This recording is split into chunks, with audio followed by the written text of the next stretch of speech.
अच्छा क्वेश्चन है कि गणित में अरविंद के 1/3 अंक अंग्रेजी में उसके आधे से 30 अंक अधिक हैं। मतलब गणित में 1/3 अंक अगर कर दें हम तो अंग्रेजी में जो उसे अंक प्राप्त हुए थे उसके आधे से वो 30 अधिक हैं। ठीक है, यदि उसे दोनों विषयों में मिलाकर 240 अंक मिले तो उसे अंग्रेजी में कितने अंक मिले ये हमें बताना है। तो देखो दोनों को मिलाकर कितने मिले, मतलब मैं मान लेता हूँ मैथ प्लस इंग्लिश दोनों को कितने मिले 240। ठीक है, अब वो क्या कहता है पहली शर्त में कि भाई अगर गणित का अगर हम 1/3 कर दें, मतलब गणित है ये मैथ, अगर इसका हम 1/3 कर दें तो क्या होता है कि अंग्रेजी में जो उसे अंक प्राप्त हुए थे ना, कितने प्राप्त हुए थे जितने भी हो ई माना है हमने, है ना, उसके 1/2 से वो अंक 30 अधिक है। मतलब जो उसका 1/3 है ना मैथ का वो इंग्लिश के आधे से 30 अधिक है। ठीक है, तो हमें बताना है कि अंग्रेजी में उसे कुल कितने अंक मिले। ठीक है, तो इसको हल कर लो भाई अब, है ना। तो हम क्या करेंगे भाई, अब हमें क्या किसका मान निकालना है ई का, तो हम ये कोशिश करेंगे कि एम को हटा दे। तो एम कैसे हट जाएगा, अगर मैं यहां से देखूं तो एम बराबर क्या आ जाएगा 240 माइनस ई। भाई ई को इस तरफ पहुंचा दिया, ठीक है ना।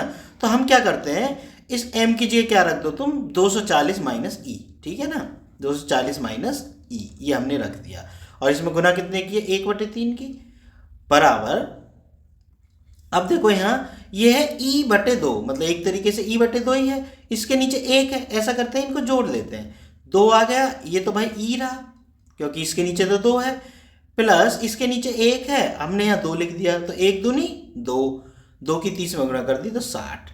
अब हम क्या करेंगे, देखो हमारे पास एक मैं स्टेप और लिख देता हूँ जिससे तुम लोगों को परेशानी ना हो। तो ये क्या लिख देता हूँ मैं 240 माइनस E/3, भाई ये बटे में 3 बराबर E प्लस 60/2। तो क्रॉस मल्टीप्लाई कर लेते हैं हम, ठीक है, क्रॉस मल्टीप्लाई हमने की तो क्या आ गया भाई 2 गुना 240 माइनस ई, ठीक है, बराबर 3 गुना E प्लस 60। ठीक है, अब आगे इसको हल करते हैं। तो देखो क्या आया भाई, 2 की गुना करो अंदर, तो 2 की 240 में करोगे तो क्या आ गया 2 चौक 8 और 2 दूनी 4, है ना, 24 दूनी 48 होते हैं वैसे भी, और जीरो पीछे लगी है तो हमने जीरो लिख दी, माइनस 2 की ई में करी तो कितना आ गया 2e, ठीक है, बराबर 3 की ई में करी तो कितना आ गया 3e, और 3 की 60 में करी तो कितना आ गया 180। अब हम क्या करते हैं ई को एक तरफ कर लेंगे और अंकों को एक तरफ कर लेंगे।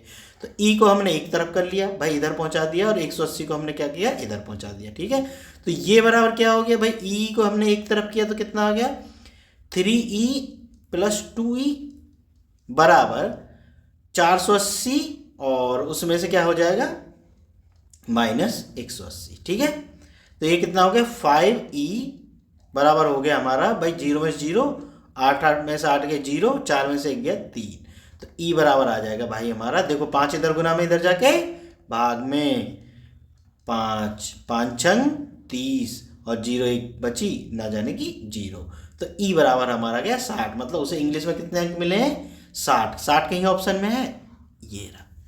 ठीक है बच्चों, बात समझ में आ गई होगी। अगर वीडियो पसंद आई हो तो चैनल को सब्सक्राइब जरूर कर लेना। मिलते हैं फिर नेक्स्ट वीडियो में।